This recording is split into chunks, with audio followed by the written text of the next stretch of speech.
10:30 p.m. GMT in Accra, Ghana, the gateway to Africa. 5:30 p.m. CDT in Chicago, the Windy City. Hello and welcome to today's masterclass. We're not only connecting time zones, like I said, by mentioning the time zones in which we are, but we are also connecting minds, we are connecting our hearts, we are connecting cultures, we are connecting self, and we are also connecting identity. Today's topic, we are talking about self-identity. And it's going to be 1 hour of thought-provoking conversation, and I hope you're really ready for it. Akwaba to you all connecting with us from wherever you are, whether you're in your home or you're in your office. Welcome to Ghana, if virtually. My name is Mariam Toure, and I'm going to be your bridge builder for today, and also the 2 other master classes that we'll be having next month, and also just before we end in the summer. Before I go further though, I'd like our virtual audience to know that this is a virtual safe space for all of you. We value your contribution, we value your thoughts, we value your ideas, and we respect everything that you say here, and it is protected. So you can actually share your thoughts and contributions with us freely. Simone, whom you all know, is actually on the call, and she would like to share something small with us before we continue. Hi, Simone. So happy to have you, and so happy to be on this platform. Everyone who has met me in person or virtually, just to reintroduce myself, I'm Miss Simone Mosley, the Senior Program Director for After School Matters. And I really am excited to be a part of this collaboration today. I thank you all for being in this space with us. And I welcome you to join us in a really bold and brave conversation about African identity, our shared identity, and our individual and collective understanding of what African identity is. I also want to take a moment to acknowledge that this is a very brave conversation, which means while we're going to talk about some triumphs, we're going to talk about some tribulations as well. We're going to talk about whatever that authentically means to each of us. And so there will be times where it's going to be great, and there will be times where we're going to be touching on some subjects that might be sensitive. And so I do want you all to join me in a few attestations and affirmations for this space today to keep it safe. The first one being that we're going to assume the best intentions of everyone who is sharing in this space today. We are here to grow together and learn together and heal together. And so as we do that, we may make a few stumbles, but we're also going to move forward together. And so we're going to assume all of the best intentions always. And I also want you all to agree with me and to attest to collectively listen and share with an open mind and an open heart. Again, this is a safe space, and we really want to continue to create this space together. So if you can agree with me on that, can you type yes in the chat? You can punctuate it however you feel like. Give us some love, and let's get started with this amazing masterclass series. Thank you so much for being with us today. Thank you so much, Simone. And I can see a lot of yeses coming up on my screen already, some with a lot of exclamation marks, some are in caps, so they're screaming, yeah. Well, I'm screaming with all of you. We're open for business. But before we start, I have an icebreaker. And I want to ask, I'll come back with the answers later, but I want to trick your mind a little bit to know whether you know what I think you know, or you don't know what I know you don't know. Mm-hmm. Did you see what I just did there? So welcome. My icebreaker, the first one is who is the richest person of all time? And I have 4 people. I have Bill Gates, Rockefeller, Mansa Musa the First, and Jeff Bezos. I wonder who thinks what. And the second one will be Africa is bigger than China, India, the contiguous USA, and most of Europe combined. Is that true or false? What do you think? So there'll be a poll, and hopefully I can take your responses after and also share the correct answers with you. But I'm hoping that you guys are geniuses and you're going to blow my mind like 100%. If I had a scale, it'll be off the chart. So to why we're here today. The African identity over the course of time has been described as a triple heritage. One, indigenous tradition, infused with Western tradition and external religious beliefs, which is obviously Christianity and Islam, or perhaps if you're from Africa, then maybe traditional African beliefs. And these external forces are in constant interaction with the continent and producing a constant flux in which it means to be an African. This session will provide you with a lens through which to understand the African identity and the changing nature of what it means to be African. We will interrogate the extent to which one can describe themselves or others as African and seek to untangle the assertion of what it means to be an authentic African, and invariably provide us with an opportunity to discuss the varying forces that shape ours and what it means to be African in these contemporary times. The central theme for our master classes from now till summer is the African identity, with art as our primary medium. I'll give you a brief summary of the three that we're going to have. The major umbrella has three sub-umbrellas, and we have self-identity, which is today's class, and it actually explores re-emphasizing the African heritage, knowing your place in the world, recognition, and how the rest of the world actually view Africans and African Americans, and the role of the media. Abilities and capabilities will look at the history of Africans as inventors, creative artists, and very successful people. Our second masterclass would explore culture and music. I know you're going to love that. And then the final one would address socio-economical finance, literature, leadership, infused with politics, innovation, and technology. The key messages for these three masterclasses will be knowledge on self-identity as an African in the diaspora, providing a bridge from the diaspora back to the continent. What are expected outcomes? By the end of these three sessions, it is our expectation that you have gained at least 2 takeaway points from West African history. You would have been able to demonstrate an effective and effusive attitude on the topic enough to enhance continued masterclasses, and then have at least one engaging activity during this masterclass, and today there will be one. You would have been able to also ask questions surrounding your own personal identity, how you see yourself, how it affects your personality, and its impact within your community, whether nuclear or the broader community. So today's topic, like I said before, is on self-identity, know thyself. To help us do that is our guest, and his name is Ishiraba Yao Sumpa Ochri. Yao Sumpa for short.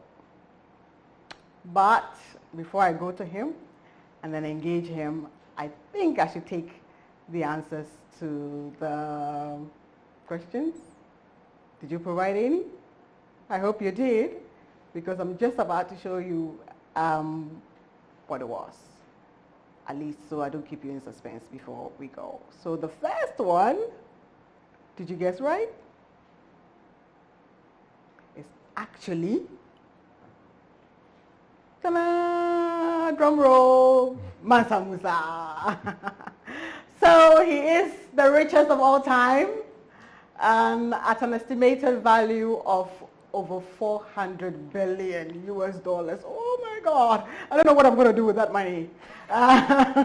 Mansa Musa of Mali, that's one. And then a final trivia. The response is, drum roll. Yay! So, Africa, can you imagine that? we're able to subsume China, India, the contiguous US, we have Portugal, we have Spain, Belgium, we have France, Ireland, Atlanta, Greece, even India with their billion population, right? Africa can subsume all of these. So you can understand that we are coming from a rich heritage, a land full of milk and honey, proverbially. But that is who we are. So I hope you guessed it right. We'll go to our guest. Before we do, though, a brief bio on who he is. He's an author who has spoken at conferences across many platforms and educational institutions, including Africa RICS Summit and Africa Cyberspace Conference. He's passionate about youth development, hence being here with us today. And he's written a few books. His second book especially tackles the bigger challenge of leadership and culture in Africa and how we can create an African renaissance, which is very relevant to our topic today. Mr. Yao Sumpa is his name, and you can find more on him on www.africaland.org. I'd like for all of us to note, though, that this masterclass is not about fixing anybody's identity per se. We all know who we are, and I am not here to fix you. I am not agony aunt. Neither is any of us here.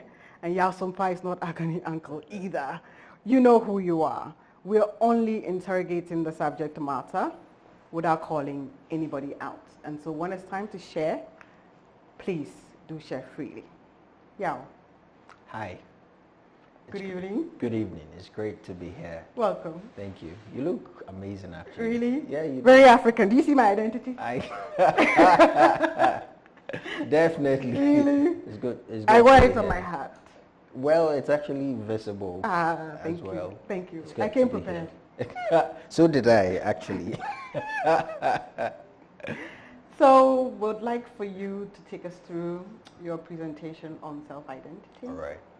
We're ready for you. Okay, thank you. So I would like to start by saying thank you to all the parties who have made this possible. It's absolutely important that we agree that this couldn't have happened but for the many people who's gone on great lengths to make this happen. And for you who is making time to spend the evening with us, we don't take your time for granted. And so I have a commitment in the next few minutes to make sure I give you the best possible within the time. And so, as Simone said, and as you did say, it's not as much as an intent to fix anything broken as to find inspiration and to find meaning in the mundane, as it says. And so, if we may go through the slides. So basically, we're trying to explore the concept of self, and in trying to do that, you did mention my name, but it's important I start from that place. My name basically, and for most of us, if we ask who we are, the most important thing we are likely to say is our names. And so Yao Sumpa, Inshaba Yao Sumpa Oche, basically, the Inshaba is a blessed son, a son who is blessed. And basically we say that, it's interesting this happens to be me though. I'm sure you were, when you were younger, you had bigger smiles that this is the best smile I could find that day. And trust me, it's the best smile I could really gather. So Inshaba is basically blessed. And when we say Yao, Yao is a male born on a Thursday. And then Sumpa basically means the person who serves well. And Oche or Oche basically the one who teaches or leads. Now I start from this place basically to say that if we ask all of us who we are, we're most likely to defer to our names. We're most likely to defer to how we're represented in the broader society. Having said that, I want you to begin to think of yourself beyond the name, but to the sense of what you respond to, right? And in to the purposes of what you respond to, going through the content, what we basically will be trying to do is try and understand the human pursuit, because I say that you must first be a human being before you're any other thing. To understand an identity as it is, whether you're African or whatever other identity you assume, you first must identify as a human being. And so what's the human pursuit? And then we'll establish some of the things that are known in life as a curve. And then we'll go back as far as we can to the Kemets, which is basically ancient Egypt, to find some nuggets of wisdom. And then we'll talk about the heart of the theme, which is know thyself, and then the African identity. And then I'll end with some personal stories. Now, having said that, I think it's almost universal, whether through our technical endeavors or biologically. Almost all the structures of the world tend to tell us a bit more about a sense of quest for meaning and relevance. And so I think that we all should understand that at the base of all humanity is a certain deep yearning for all of us for relevance and meaning. And so once we start from there, and once our conversation becomes that it is of all human beings, we all identify as human beings because there is a deep-seated need for relevance and meaning, then we can approach everything else we do with a certain sense that whoever or whatever anybody seems to have gotten themselves into, or what they identify with in that moment, is perhaps as a means of journeying through a sense of finding meaning and relevance. Now, having said that, it's also important that we establish the fact that life is never a straight line, and this is extremely important to me. There are days we're very cruel to ourselves, and we forget that in the moments we're most cruel to ourselves are the moments we need ourselves the best, right? And so life could throw us into curves, and in those curves we're thrown out, we forget that we need to be kind to ourselves, especially when we start new journeys with so much excitement and motivation, and it quickly slumps into confusion and apathy and things like that, where we think that, okay, the end goal is dominance and relevance. How do we deal with the confusion? Because almost everybody goes through that cycle of confusion, apathy, and frustration. And so once we establish that it's also universal of all human beings that we need to be kind to each other in the moments we're likely to be most cruel to ourselves, we would have moved from the first point being that we all understand that we all are human beings, and at the core of all of us we seek meaning and relevance. But moving from there, we all don't have a straight line towards that journey. And so once we understand that the journey towards that end is not straight, we need to tender whatever perspective people have with kindness. Now, having said that, it's also important that we establish that the Kemets taught us a very important lesson, and that lesson I think is very relevant for us today. For the Kemets, which is ancient Egypt, the understanding of what meaning was is told in a very interesting story. And so for them, a life well lived is a life that passed what they call the feather of truth, or the ceremony of the weighing of heart. And so the story is told that when a person died, basically the heart of the person is plugged by the gods. And before your life is determined whether or not you lived a good life or not, your heart is put on a scale. And how light your heart is on that scale weighed against a feather. And that feather is called a feather of truth. And so the person who lived well is basically the one who lived with an empty heart. The one who at the time of dying basically had an empty heart and no heaviness in the heart. I think that is relevant, and I'll come back to it, but I think that we all need to understand that irrespective of the fact that we want meaning and we want relevance and the journey is not straight, we should come to a point where we can look at ourselves and say that my heart is clean and my heart is empty because I've poured it all out, you know. And so once we understand that journey towards that place of relevance there is a place our heart plays. There's a place our passions play where we put it all on the table. The Greeks, who basically borrowed from the Kemites, tell us stories of people who are cursed, basically. And so they tell us the story of Oedipus and Sisyphus, which is basically people who the gods cursed, and in the afterlife had to push a boulder over a mountain, and the boulder falls all the way back. But Albert Camus, who is somebody who won a Nobel for his essays, does something very interesting with that essay or that story by the Greeks. And he tells us that meaning, even in the mundane, like the work of Sisyphus, can be useful if he comes to a place of contented acceptance. So if he can come to a place where he is content with the mundane, having known that he threw his heart into that, he would still be meaningful. And that is important, and that leads us to the heart of the conversation, which is know yourself.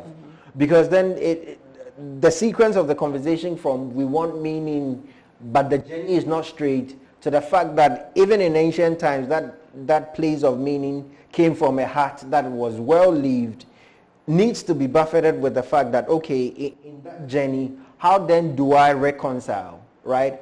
If my task is mundane and if my life seems to be like pushing a boulder up a mountain and it falling. COVID has taught us things very similar to that. But then what you realize is that, can I come to a place where I know myself in that task, and where in contemplation I can really know myself?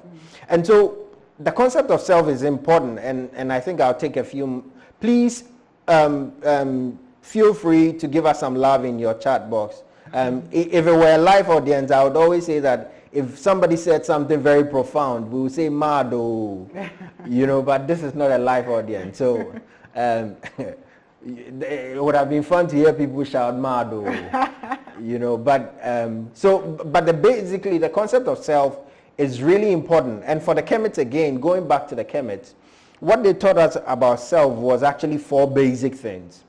And in those 4 things, what we basically need to understand is that it's almost like a side of another coin. And so we're talking about the same thing, but of a different side. And so it's important that we understand what those 4 elements are as a lesson taught us by the Kemites.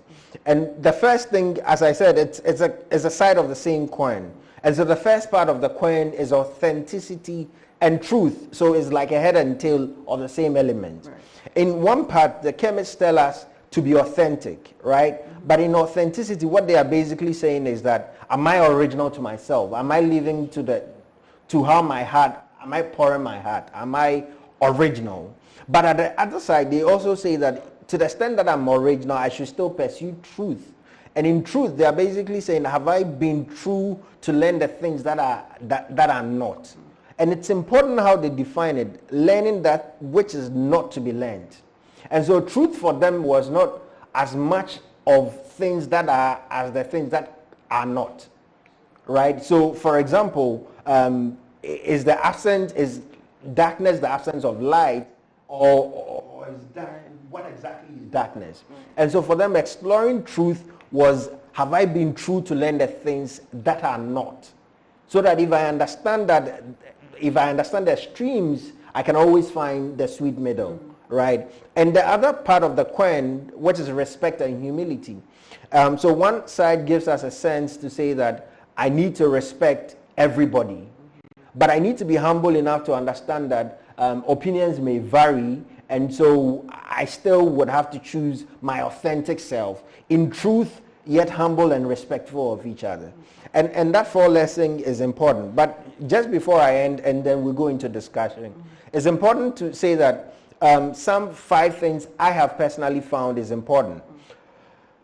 I think it's important that we understand ourselves, because I think all humans are like actors, and our interpretations of self is important to how we modify our understanding of the world and how we even act in terms of our agencies in dealings with other people and how we interact with other people. And so if I understood myself in this conversation as somebody who has knowledge enough to speak about this, I tended to have the confidence to speak about it. If I thought that, okay, I don't have the competence enough, I may naturally cower and not be able to have the conversation about it. Now, the 5 things, as I was saying, the basic thing, the first thing is character.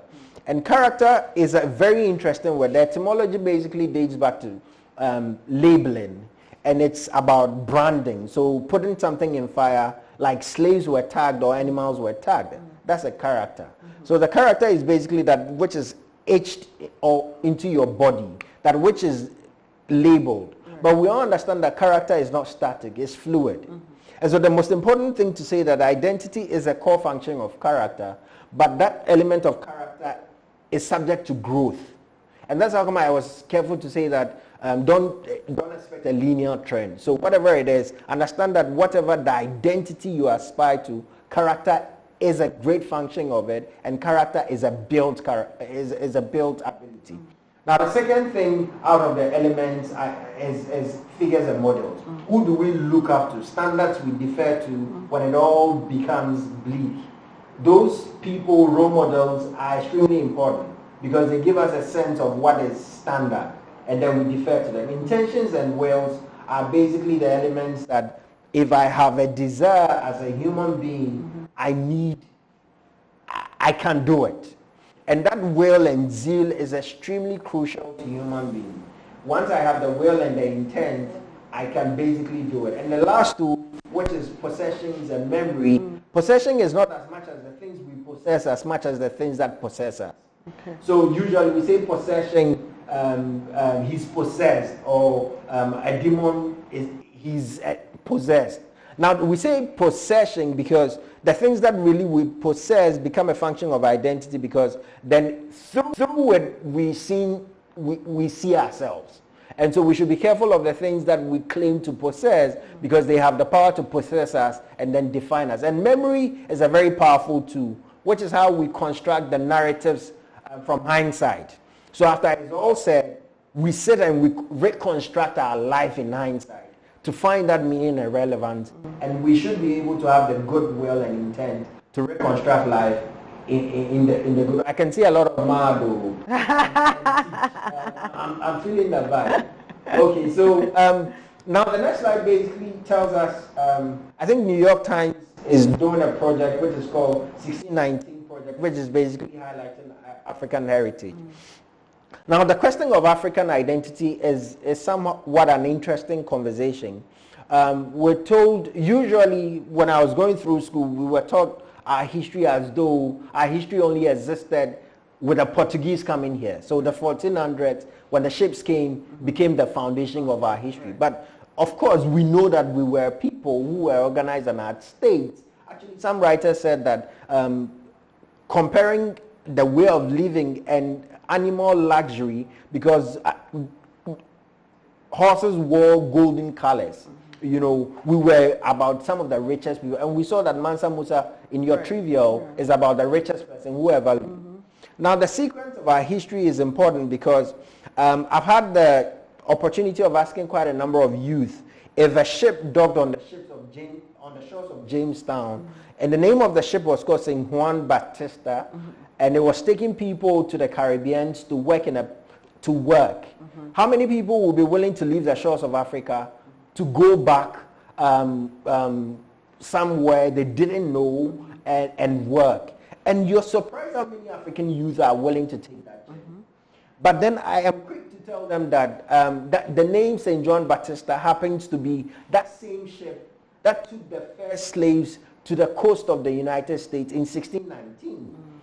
And so if by telling them the mere reason, you tell them the same name of the same ship that took the same Africans back, and you still have a lot of youth who are prepared to take that same journey, some 400 years when we celebrated the year of return last year, right? The question is why? You know, from where I come from, we have a proverb that says that akwa, so odisha and akwa jane, which is basically to say if the royalty does not fight, the slave runs.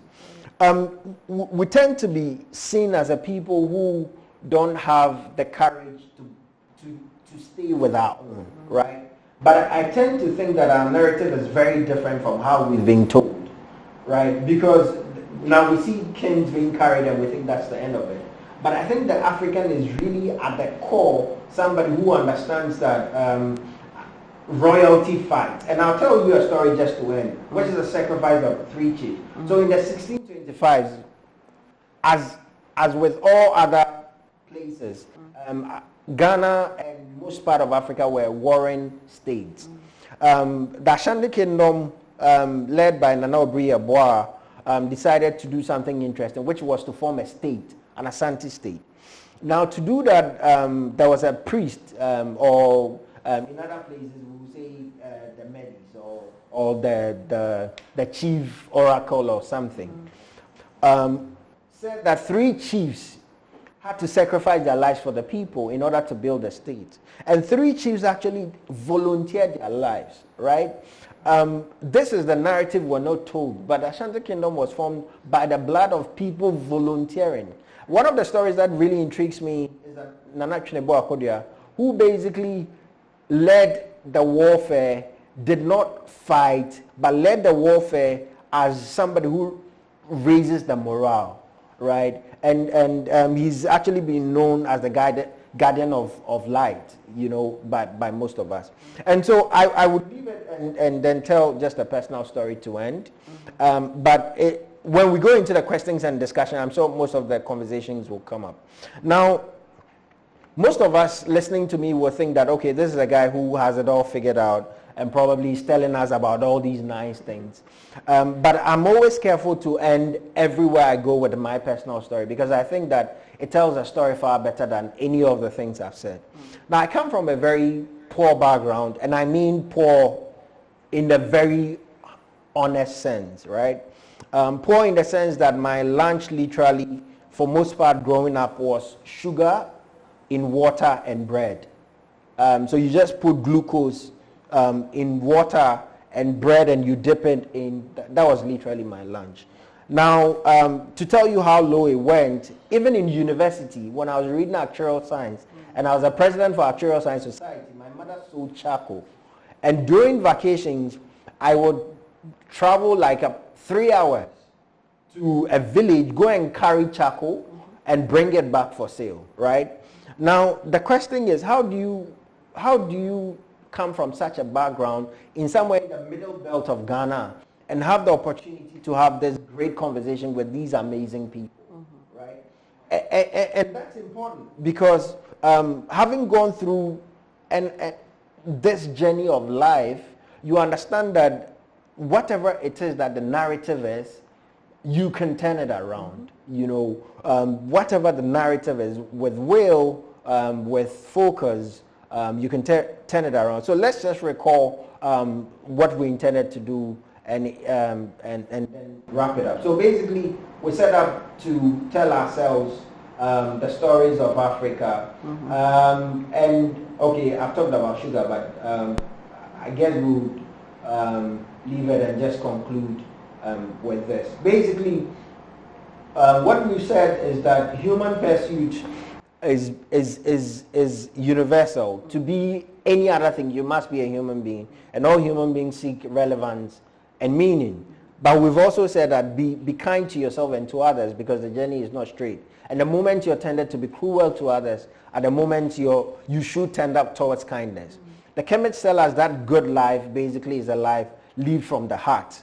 And knowing yourself basically is understanding authenticity, truth, as much as respect and humility, and understanding that they are functions of growth characters, attitudes, character, possession, memory. Those are things that grow. Finally, the Gans tell us about mean share. We're going to read a poem together, if we can, and then but the modern Gans tell us about mean share, which is basically a joyful life, a heart full of praise or emptied of grace, you know. And so the whole point is, whatever the context you find yourself, whether you're still part of the journey like me, still carrying charcoal. We say that the son of a charcoal woman shall wear white shirt one day. You know, that's a typical proverb from where I come from.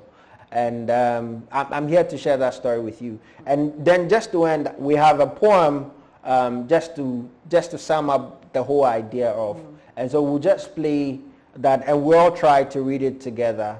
I think first, though, that to bring everything back home, the self and the identity are multifaceted things that need to come together to create who you are.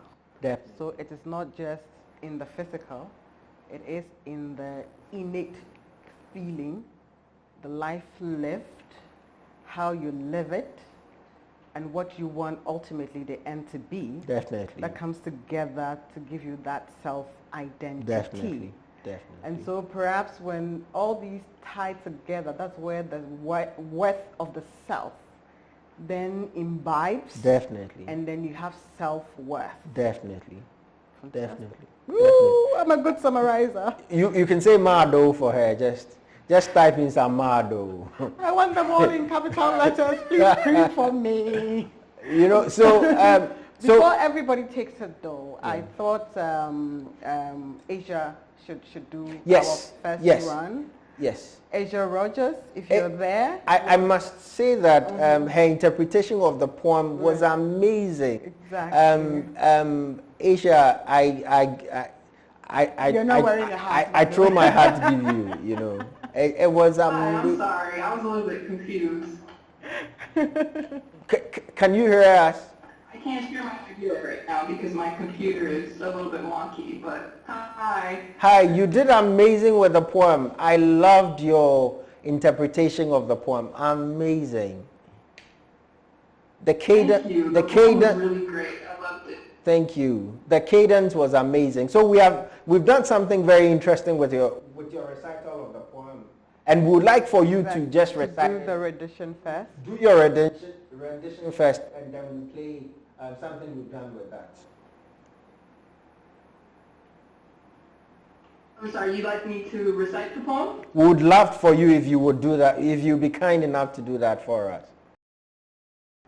So just to be on standby, once Asia is through, I think the entire group can come together and then give us your rendition. I'm sure it's going to be like a chorus of the poem, but it will be nice to hear all of you give it a once-over before we continue with the rest of the program. So Asia, if you're ready, please take it away. I grew up on whites. I was forced to believe that I was not bright, that my sight was dim, and had to fight for heights. I saw my light, but it appeared barely right for the night. Although I was excited when I made some strides, it was never like the white knight. At least that's what I was told. So I had to bite, spite, ditch polite, and even invited blights, all because of my plight of being invincible, lost in the twilight, forgotten, unrecognized, unloved. Talking about love, I was sugar. I was not the sugar. White, I was not refined. Collected, I was not the preference. Soothing, I did not fit into the box. Defined. I was slimy and made out of a sting. Little did I know that I was a king with wings to soar as high, to bring springtime by my thing. Little did I know that in my singing, writing, and even winking, I was more powerful with a bind, that I was honey. So I don't chase the gram for attention, honey. I don't quiver at their shallowness, honey. I don't apologize for my awesomeness, honey. I drip sweat and wet, honey, keeping it raw yet healthy, honey. When they call me brute, I shout wild, honey. So don't feel beaten by sugar, because you are honey. Build credibility, originality, and finesse, honey. Be African, be honey. Mado. God, you are honey, girlfriend. Mado. You should be here. I will be dripping honey all over you. Mado. This is fantastic. And I could see people, you know, in those little boxes smiling. Simone was all over. I'm sure she would have jumped off her seat if she could. She had all this grin, and so did I. Fantastic. I loved it. We all did. And right now, I think perhaps the whole group should try and do something. I mean, this should be very interactive, inclusive of everybody else. And so we would perhaps unmute the mics for a little bit for everybody to try and give it a go. So we'll project it on the screen again. If you don't have it, You can use the screen as your... Okay, 3, 2, 1. I grew up on Like I refused to believe that I was not bright, that my sight was dim and had to fight for height. I saw my light, but it could barely write for the night.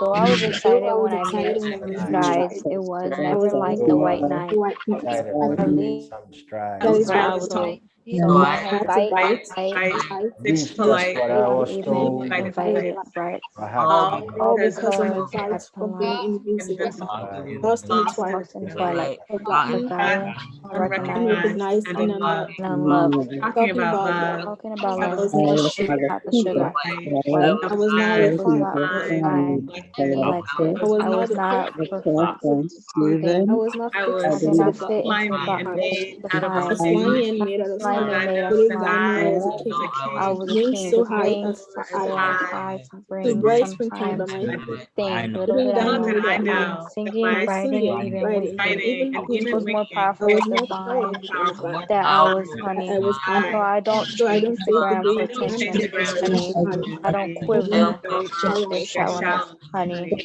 I don't apologize for their awesomeness, honey.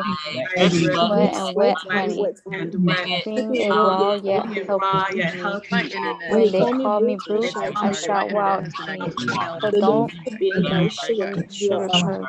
Sugar. Originally China, the African, the honey. wow, yeah. I'm not sure Mado. any of you guys are still talking about Professor. Mado. Woohoo! You're all honey, dripping wet. Wet, incredible, incredible. Beautiful. Thank you all. And I am really excited about this because this is all about you and me and us. And it's very important that you all play a part in everything that is happening. So I'm really glad, even though the voices were all mixed up, it does show the variety of people that we have on this stream. I'm really, really excited. We are going to go into our Q&A session. You heard our guest speaker, Yao Sumpa, has delivered his masterclass to us on self-identity, know thyself. If you have any questions, you can actually raise your hand. We would open the mic for you, then you can ask. If you're shy, however, and you want to drop it into a Zoom box, we can take that one also. But it will be so great to hear your voice because voice is part of identity. It is who we are. And so I don't believe you should shy away from actually projecting your voice and then lending it to other people at this crucial moment. So please feel free. If your hand is up, just wave it. I'll call you out, and then you can ask your question to Yao Sumpa, whether it's about the poem we all heard, or it's about any part of the presentation that he did on self-identity, know thyself. Anybody with any question? If not, then I think there were some that came in earlier that I can start with whilst I wait for you to master courage and then get us what you wanted to ask. So Yao, one question, perhaps for me, will be why is finding one's identity important to everyday life? I think, as I said, as human beings, our interpretation of life as actors, I think we're all like actors, and we assume characters for each agency. And so the more I understand myself, the more I become relevant to society, because then I can assume those roles properly. And so I need an understanding of self to know that I'm a lawyer, having gone through the training in order to be able to go to court, right? I need to understand I'm a human being to be kind to others. Right. And so I think that understanding is core to defining how we interpret ourselves and our relevance to life and how we deal with other people. So I think it's at the base of all dealings with other people, how we understand ourselves. Wow. Another question that came in is, what's the difference between true identity versus perceived identity? That is, if I'm made to believe to be something else rather than what I'm meant to be? That's so poetic. That's a really important question, because if you remember the 5 things I said that are functions of defining character, which is basically memory. And so memory is how I perceive, or what I'm told, what I remember of the narratives I've been giving. In as much as you could buy into what people say you are, a part of it that is also important, and that's how come this know yourself is important. Beyond what everybody says, who do you say you are, right?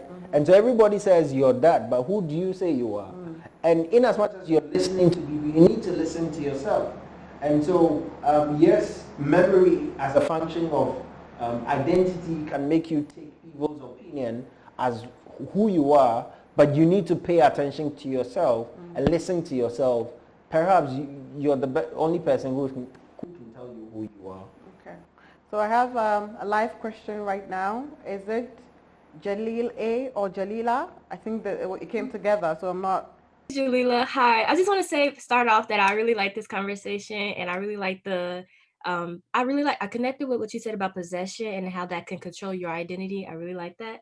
And I want to ask a question similar to the one that you just restated about perceived identity. So how could you eliminate perceived identities in society based on the traits that you just said that reflect around identity? Oh, okay, so that's a really great question. Again, I was careful to say that the journey to identity is a pathway that is not linear.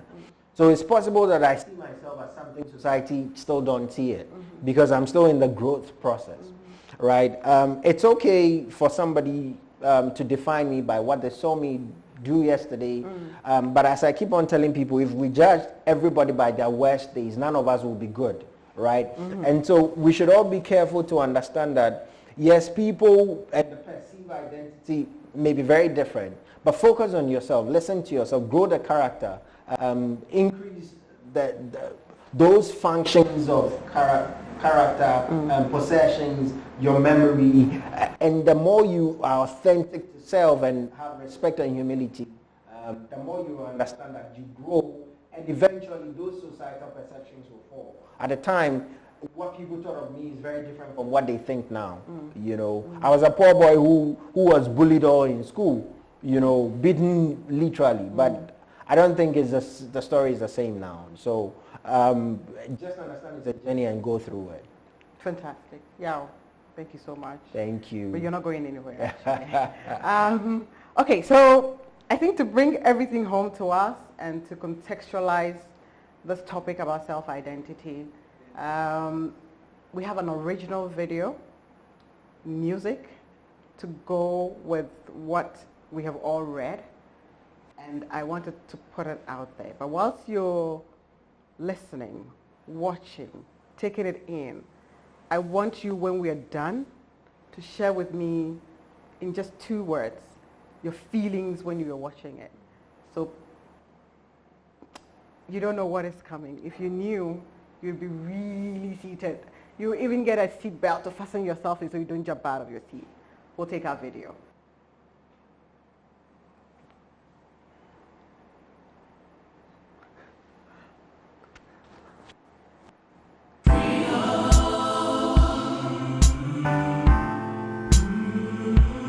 I grew up on whites.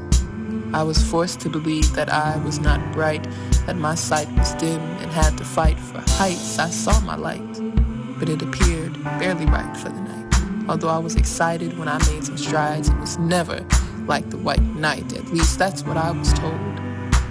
So I had to bite, spite, ditched polite, and even invited blights, all because of my plight of being invincible, lost in the twilight, forgotten, unrecognized, and unloved. Talking about love, I was not the sugar white, I was not refined, collected, I was not the preference, soothing, I did not fit into the box, defined.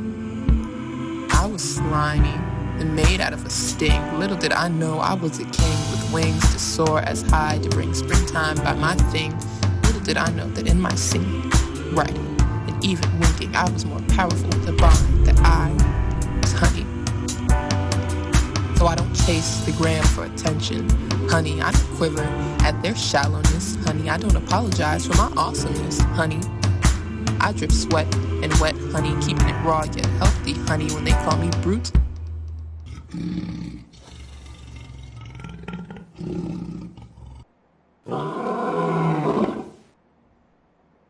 I shout wild, honey.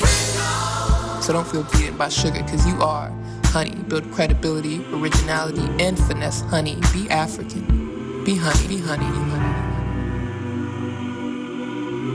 Freedom. Can you wipe away your tears? Can you take away your fears? Can you take the pain and break the chains of freedom? We've been calling out to you. We don't know what we should do. Oh, can you hear me? Freedom. Can you wipe away your tears? Can you take away your fears? Can you take our pain, break our chains? Freedom. We've been calling out to you. We don't know what we should do. Hear me, hear me, hear me. Mado. I told you. I really wanted to stomp out of the seat, right? And then break some chains, but unfortunately I wasn't shackled. But hey, this is a beautiful, beautiful, beautiful production. And it is original, by the way. It belongs to us right here, you and I. You won't find it anywhere else. And it was just created for this masterclass and for you. So I wonder what your thoughts are on that. Anyone wants to share something? I'll be glad to hear from you. What did you think about it? For me, it was powerful, it was emotional, it was energetic, and it screamed freedom. I don't know about you. Does anyone want to share? Anyone out there? If not now, I am sure that the conversation will go on. And I'd like to hear from you, or we would like to hear from you about what you thought, because the conversation doesn't end here.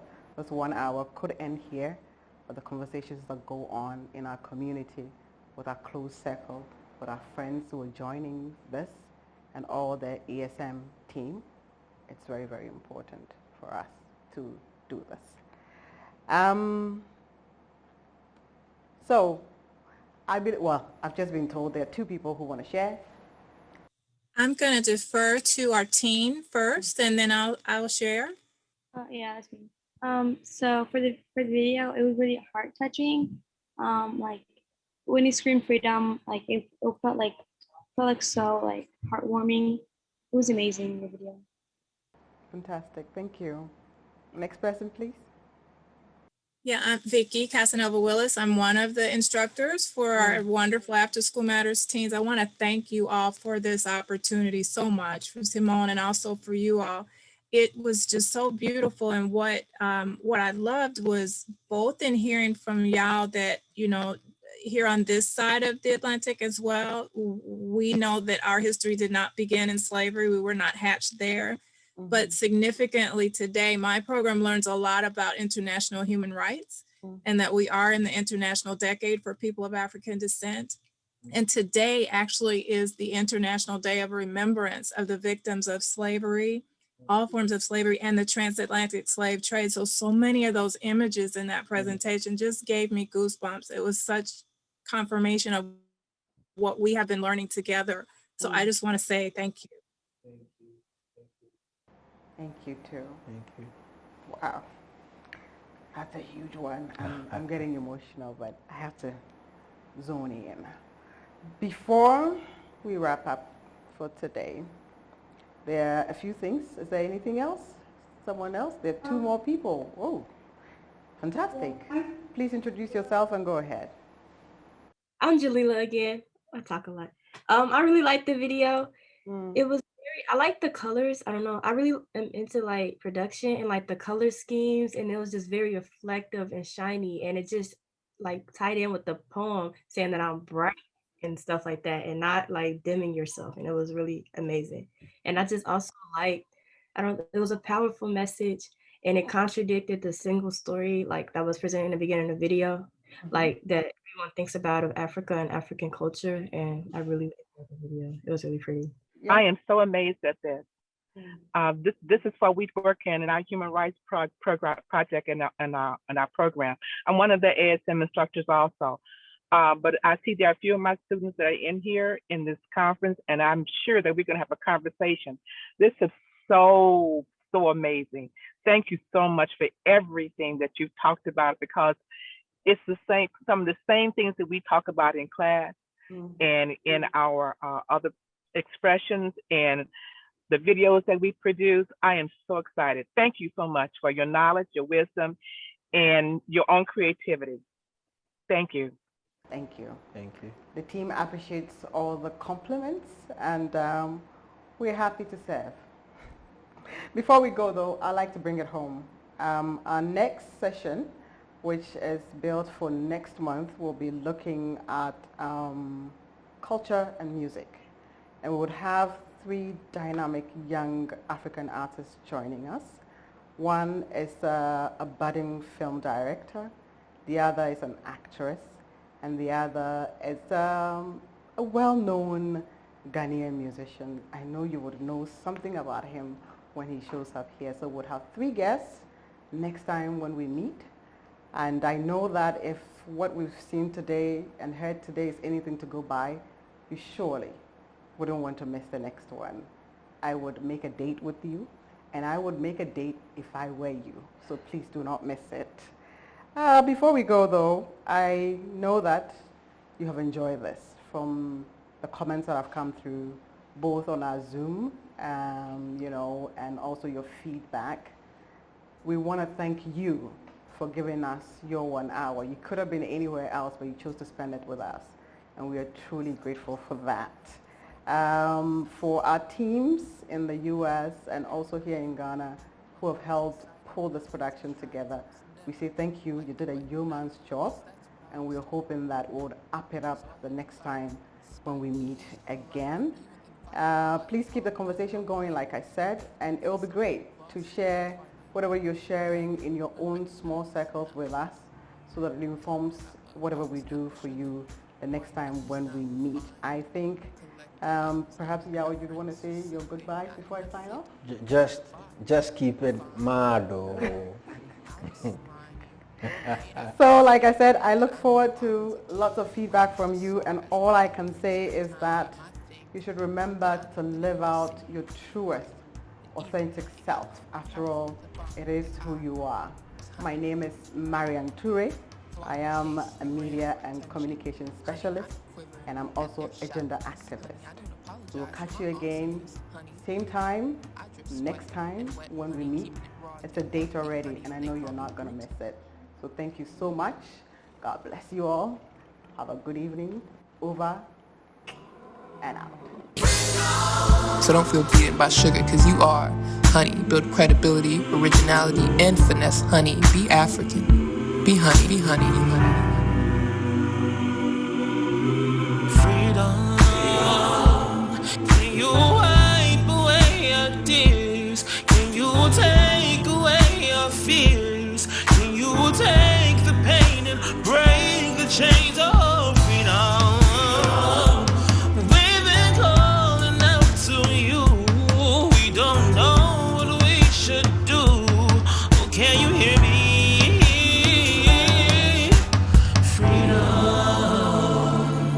Can you wipe away your tears? Can you take away your fears? Can you take our pain, break our chains, freedom?